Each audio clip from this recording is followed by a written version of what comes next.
하나님의 말씀 시편 78편 1절에서 17절의 말씀입니다.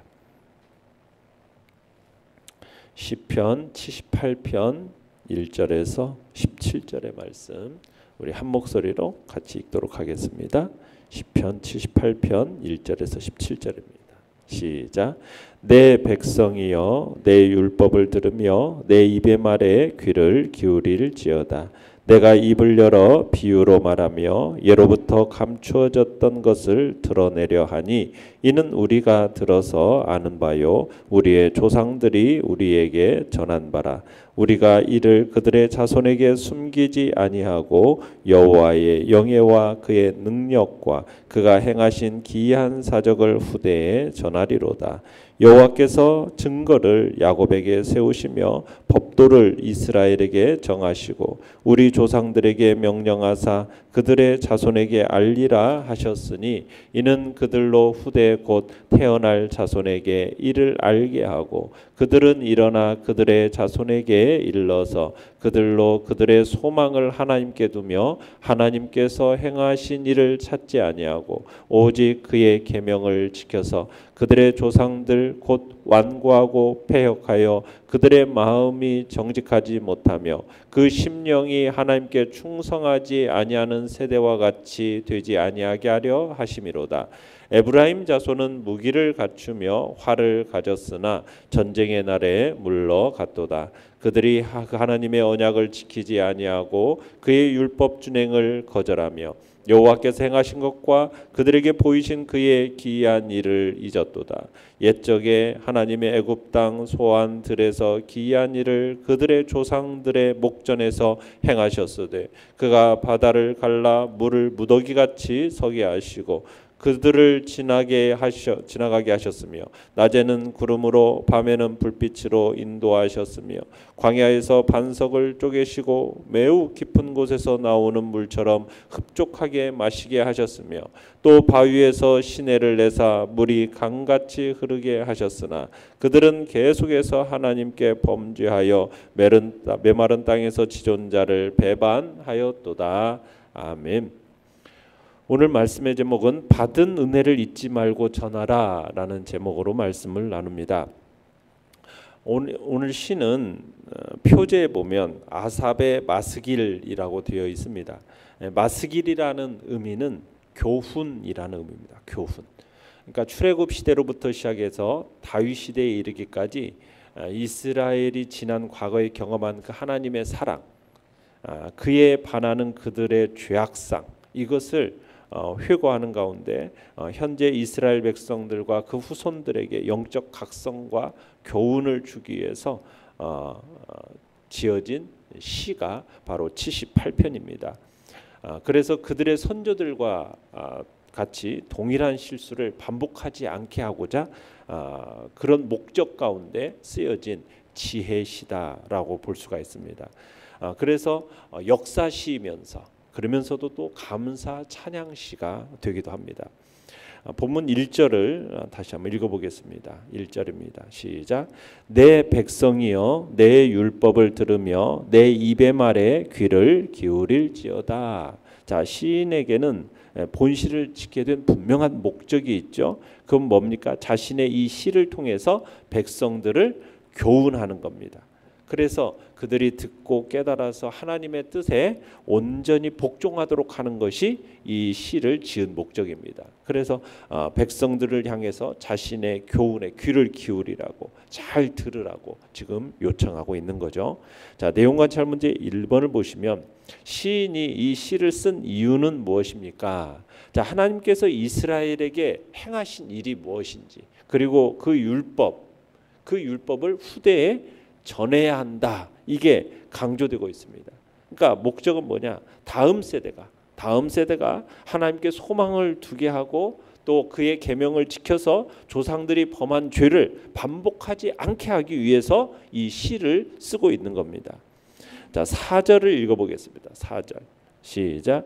우리가 이를 그들의 자손에게 숨기지 아니하고 여호와의 영예와 그의 능력과 그가 행하신 기이한 사적을 후대에 전하리로다. 자, 여기서 시인이 말하는 여호와의 영예와 그의 능력과 그가 행하신 기이한 사적.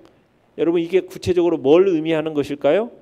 하나님께서 당신의 백성으로 택하신 이스라엘 백성들을 애굽 땅에서 불러내서 가나안 땅으로 이끌어 주신 그 놀라운 구원의 역사, 그걸 의미하는 겁니다. 바다가 앞을 가로막고 애굽의 병거가 그들을 치러 오는 그 순간에 또 메마른 땅과 뜨거운 햇빛과 또 얼음 같은 그 밤바람만이 존재하는 그 사막 땅 광야에서도, 또 난공불락의 그 여리고 성 앞에서도, 또 가나안의 그 거인의 용사 앞에서도 하나님께서 결코 패하지 않게 하시고 넘어지지 않게 하시고 승리케 하셔서 마침내 가나안 땅을 기업으로 차지하게 하신 그 하나님의 놀라운 능력, 권세, 그것을 지금 의미하는 겁니다. 그러면은 이런 사실이 이스라엘 백성들과 우리 그 자손들에게 주는 교훈이 뭐예요? 하나님은 어떤 절망적인 상황 속에서도 그 택한 백성을 버리지 않으신다. 하나님이 그들을 보호하시고 그들을 구원하신다. 그게 구원의 하나님이 되신다. 이 사실을 이제 교훈하고 있는 겁니다. 그리고 이 사실을 누구에게? 후대에게, 자손들에게 숨기지 말고 전해라. 지금 이게 지금 이 시를 쓰면서 얘기하고 있는 바입니다.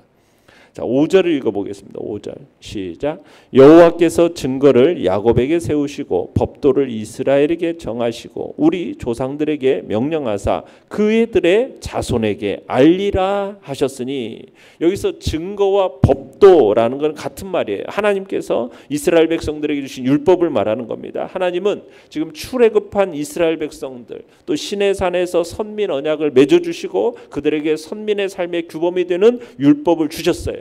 뿐만 아니라 그 자녀들에게 뭐 할 것을 명령합니까? 가르치라는 거예요. 가르치라는 거예요. 하나님께서 이스라엘에게 율법을 주시고 그 자녀들에게 가르치라 명령하고 있어요. 이유가 뭐냐? 자, 6절에서 8절을 읽어보겠습니다. 6절에서 8절 시작. 이는 그들로 후대 곧 태어날 자손에게 이를 알게 하고 그들은 일어나 그들의 자손에게 일러서 그들로 그들의 소망을 하나님께 두며 하나님께서 행하신 일을 잊지 아니하고 오직 그의 계명을 지켜서 그들의 조상들 곧 완고하고 패역하여 그들의 마음이 정직하지 못하며 그 심령이 하나님께 충성하지 아니하는 세대와 같이 되지 아니하게 하려 하심이로다. 자, 태어날 자손들, 후대에게 이를 알게 하는 이유에 대한 설명이죠. 왜 그 자손들에게 이르라고 얘기하는 겁니까? 그들의 소망을 누구에게 두도록? 하나님께.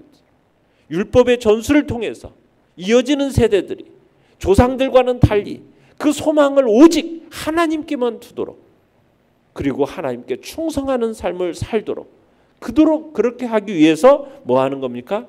그 후대에게, 자손들에게 이 하나님의 행하신 그 놀라운 이적과 그 다음에 율법을 전하라는 겁니다. 그래서 참으로 이 조상들은 하나님 앞에 온전한 삶을 살지 못했는데 그들과 같이 살지 않도록, 충성하지 못한 이 조상들의 세대와 같이 되지 말고 하나님 앞에 충성된 삶을 살아가도록, 그렇게 하기도록 이전 세대보다는 다음 세대가 좀 더 영적인 진보를 드러내도록 하기 위해서 어떻게 하라는 겁니까? 가르치라는 거예요. 전하라는 거예요. 지금 그 얘기를 하고 있는 겁니다. 내용과 잘못된 2번입니다. 시인은 에브라임 자손이 어떤 일을 저질렀다고 말하고 있습니까? 자, 시인은 에브라임 자손을 패역한 조상의 대표로 이렇게 지목을 하고 있습니다. 자, 에브라임 자손은 어떻게 했느냐? 강력한 무기를 갖추고도 전쟁의 날에 달아나기 바빴다. 지금 그렇게 설명을 하고 있어요. 자, 9절로 11절을 읽어보겠습니다. 시작. 에브라임 자손은 무기를 갖추며 활을 가졌으나 전쟁의 날에 물러갔도다. 그들이 하나님의 언약을 지키지 아니하고 그의 율법 준행을 거절하며 여호와께서 행하신 것과 그들에게 보이신 그 기이한 일을 잊었도다. 자, 여기서 보면 에브라임 자손은 무기를 갖추며 활을 가졌다. 자, 에브라임 지파가 어느 지파죠? 요셉의 장자 지파입니다. 에브라임은 원래 요셉의 몇째 아들입니까? 둘째 아들이에요. 요셉의 아들은 므낫세와 에브라임 두 아들인데 야곱이 이 두 아들을 자신의 양자로 삼으면서 에브라임에게 장자의 축복을 이렇게 전달하죠. 그러면서 에브라임 지파가 요셉의 장자 지파가 됩니다. 므낫세 지파를 제치고 어떻게 보면 장자 지파가 돼요. 그리고 요셉의 장자 지파가 되었다는 것은 또 무슨 의미냐? 이스라엘 전체의 장자 지파가 되었다라는 의미입니다. 야곱이 축복할 때 르우벤 대신에 요셉을 장자로 이렇게 선언을 해주거든요. 그런데 그 이스라엘의 이 전체 장자 지파가 된 에브라임 지파가 뭐 했다라는 겁니까? 벼슬기를 갖추고 활을 가졌다. 이게 무슨 의미냐면 군사적으로 정치적으로 이스라엘의 주도하는 세력이 되었다라는 겁니다. 그런데 이 주도하는 이스라엘의 주도 세력이 전쟁의 날에 물러갔다라는 거예요. 하나님께서 가나안 땅에서도요 가장 중앙 산지를 기업으로 주셨어요. 이스라엘에게서 지도자적인 위치를 주셨어요. 그게 에브라임 지파입니다. 그런데 이스라엘 백성들이 뭐 했다라는 거예요? 참으로 병들어 버렸다라는 거예요. 하나님께서 당신의 주권에 따라서 이스라엘을 선택하시고 당신의 전적인 은혜의 근거에서 더불어 언약을 맺으셨어요. 하나님께서 이스라엘과 더불어 언약을 맺으시면서 이 언약을 지킬 경우에는 축복이 주어질 것이고 만약 이 언약을 어길 경우에는 거역할 경우에는 저주를 내릴 거다라는 그런 경고와 함께 언약을 맺었어요. 그런데 그 언약을 이행했어요? 이행하지 않았어요? 이행하지 않았어요. 하나님께서 그렇게 초자연적인 그 놀라운 일을 보여주셨어요. 초자연적인 일을 보여주셨고 그것도 한 번만 보여준 게 아니잖아요. 여러 번에 걸쳐서 그 놀라운 일들을 행하셨어요. 하나님이 베푸신 구원의 역사가 너무 놀라운 것이에요. 그것을 그런데 잊어서는 안 되는 그 일을 잊어버렸다라는 거예요. 잊었다. 그 귀한 일을 잊어버렸다. 이스라엘 백성들의 이 반복된 망각, 이게 실수가 아니에요. 연약함의 차원이 아니라는 거예요. 하나님에 대한 무시고 하나님에 대한 반역이다. 이렇게 얘기하고 있는 겁니다. 에브라임 자손의 이 경험한 하나님의 은혜가 뭔가 이 12절에서 16절까지 상세하게 이렇게 나타나 있어요. 한번 12절에서 16절까지를 한번 읽어보겠습니다. 시작.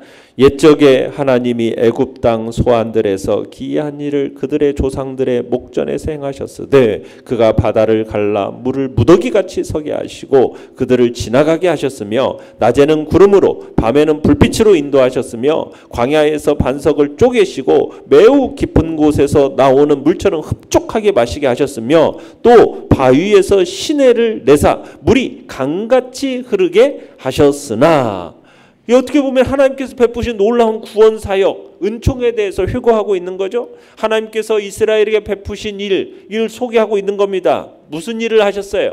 애굽에 10가지 재앙을 내리셔서 구원해내셨습니다. 바다를 마른 땅 지나듯이 홍해를 건너가게 하셨습니다. 광야에서는 이스라엘 백성들에게 구름 기둥과 불 기둥으로 인도하셨습니다. 반석에서 물을 내심으로써 마시게 하셨어요. 그런 수많은 이적들과 기적들, 사건들을 경험한 자로서 하나님이 어떤 분이 충분히 알만하잖아요. 그러면 하나님을 경외하고 하나님을 섬기는 게 정상인데 이스라엘 백성들이 그렇게 했어요? 안 했어요? 그러질 못했다라는 거예요. 어떻게 했습니까? 17절 읽어보겠습니다. 17절 시작. 그들은 계속해서 하나님께 범죄하여 메마른 땅에서 지존자를 배반하였도다. 이스라엘 백성들의 그 광야에서 삶은 어떤 삶이었답니까? 거듭되는 하나님을 배반하는 삶이었다. 배반하는 삶. 하나님의 그 놀라운 이적을 체험하는 그 순간에는 막 하나님께 감사하고 하나님께 찬양하는 듯 보였지만 감사와 찬양 그때뿐이에요. 조금만 어려움이 닥치면 어떻게 해요? 하나님을 원망하고 하나님을 배반하는 그게 그들의 삶이었다는 그게 그런 삶의 일수 그렇게 일수로 배반의 일수가 그들의 삶이었음을 보여주고 있는 겁니다. 연구와 묵상 문제 3번입니다. 시인이 에브라임 자손의 그 계속된 범죄 사실을 고발하는 이유는 무엇입니까? 자, 시인이 하나님께서 행하신 그 기이한 일을 잊어버린 에브라임 사람들 그 결말을 어떻게 맞았는지 그걸 보여주면서 후손들에게는 결코 뭐하지 말아라? 그 하나님을 잊지 말아야 한다. 잊지 말아야 된다. 그것을 강조하기 위해서 이 사실을 고발하는 겁니다. 하나님 이스라엘의 역사, 그 역사를 회고하는 진정한 목적이 뭡니까? 하나님이 이스라엘을 위해서 그처럼 놀라운 은혜를 베풀어 주셨음에도 불구하고 이스라엘은 끊임없이 하나님을 배반하고 불순종하는 삶으로 죄악으로 일관했다라는 거예요. 왜 시인은 지금 자기 민족의 이런 부정적인 역사, 실패의 역사를 굳이 말하고 있는 것이겠습니까?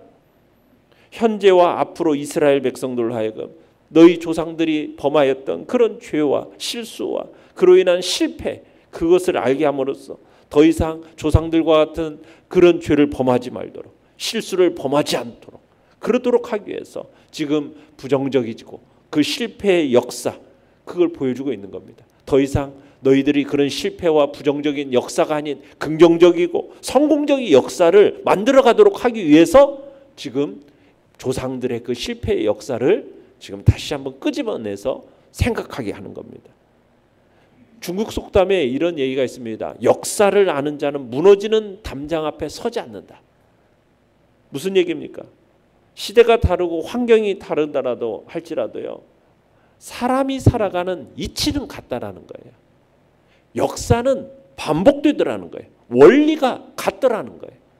그래서 그 역사를 알면 시행착오를 줄일 수가 있는 거예요. 실수를 통해서 실수를 피해갈 수가 있다라는 거예요. 무너지는 담장 앞에 서지 않는 거죠. 역사를 알면. 그래서 우리가 역사를 소중하게 여겨야 되는 이유, 그것을 배우는 것이 거기에 있는 겁니다. 역사가 우리에게 주는 교훈이 매우 큰 거예요.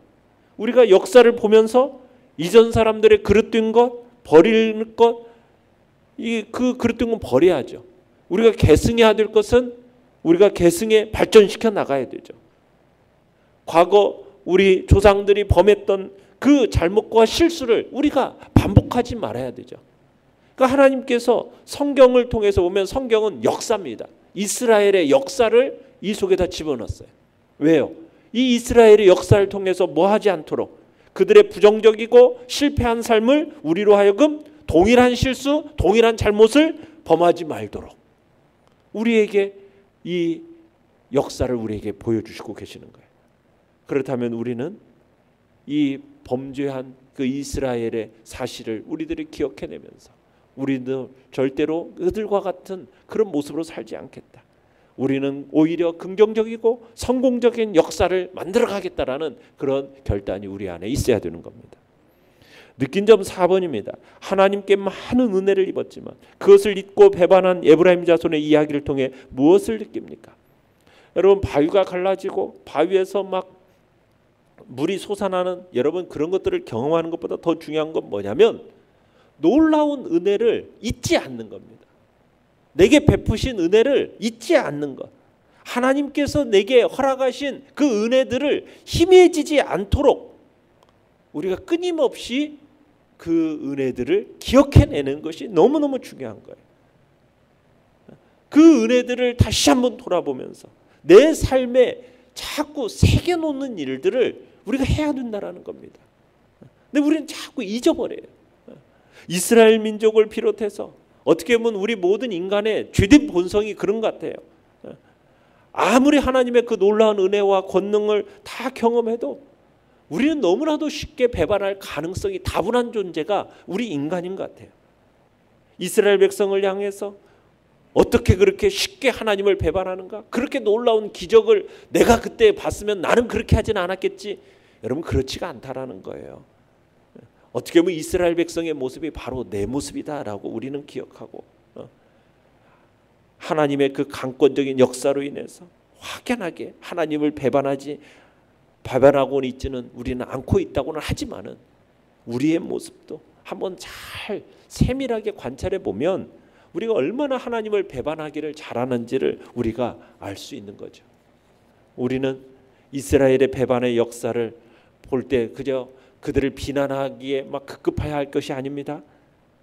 우리가 도리어 우리도 배반하기를 거듭했던 이스라엘의 모습이 바로 내 모습이다. 우리가 이것을 기억하고 지금은 하나님을 잘 섬기는 듯 하지만 조금만 어려움만 닥쳐도 금방 하나님을 원망하고 하나님을 배반할 수 있는 존재가 바로 나라는 사실을 기억하면서 우리의 믿음을 어떤 시련에 어떤 태풍이 몰아치더라도 흔들리지 않을 수 있는 그 견고한 믿음으로 단련해 가겠다. 경건의 훈련에 힘쓰겠다. 우리가 이런 결단이 이 시간에 있기를 바랍니다. 특별히 선줄로 생각한다. 넘어질까 조심하라고 바울이 말하지 않았습니까? 우리의 신앙에 자신감을 가져서는 안 돼요. 영적인 교만에 빠져서는 안 됩니다. 항상 겸손하게 언제든지 나도 넘어질 수 있는 연약한 존재임을 끊임없이 고백하면서 그러면서 하나님의 긍휼과 자비를 구하고 하나님 넘어지지 않도록 저를 붙들어 달라고 이 범죄하기 쉬운 이 심성을 하나님 강하게 붙들어 달라고 우리가 끊임없이 간구해야 되는 것이 우리의 모습인 것입니다. 결단과 적용 5번입니다. 나는 하나님의 은혜를 잊지 않고 전하기 위해 어떤 노력을 하고 있습니까? 하나님의 은혜를 입은 자임을 증거하기 위해 실천할 수 있는 일은 무엇입니까? 오늘 기도하면서 하나님께서 내게 베푸신 은혜가 무엇인지를 다시 한번 기억해내십시다. 정말 내가 받은 구원의 은혜 그리고 구원받아서 지금까지 이끌어오사 여기까지 인도하신 그 하나님의 그 인도하심에 선하신 그 손길들을 다시 한번 끄집어내서 기억해내고 그 은혜를 따라서 하나님만을 섬기고 그분만을 경외하며 그분께 충성을 하겠다라는 결단이 오늘 이 시간 우리 안에 있기를 간절히 바랍니다. 오늘의 기도 같이 읽겠습니다. 시작. 하나님께서 내게 베푸신 놀라운 은혜를 늘 되새기게 하소서. 아멘. 말씀을 생각하며 기도하시고요. 연약한 우리의 지체들을 위해서 기도해 주시며 다가오는 주일을 위해서 그리고 2024년을 마무리 짓고 이제 2025년을 준비하며 나아갑니다. 이제 예결산과 당회와 그리고 연석교회, 재직교회, 공동회의 이 모든 과정을 통해서 또 2025년을 준비해 나가는데 하나님이 주시는 은혜를 따라서 주의 교회를 잘 또 계획을 세우고 준비해 나갈 수 있는 지혜로움을 주의 교회에 주시도록 위해서 기도해 주시기 바랍니다. 주여, 우리 세 번 부르짖며 나아갑니다. 주여, 주여, 주여.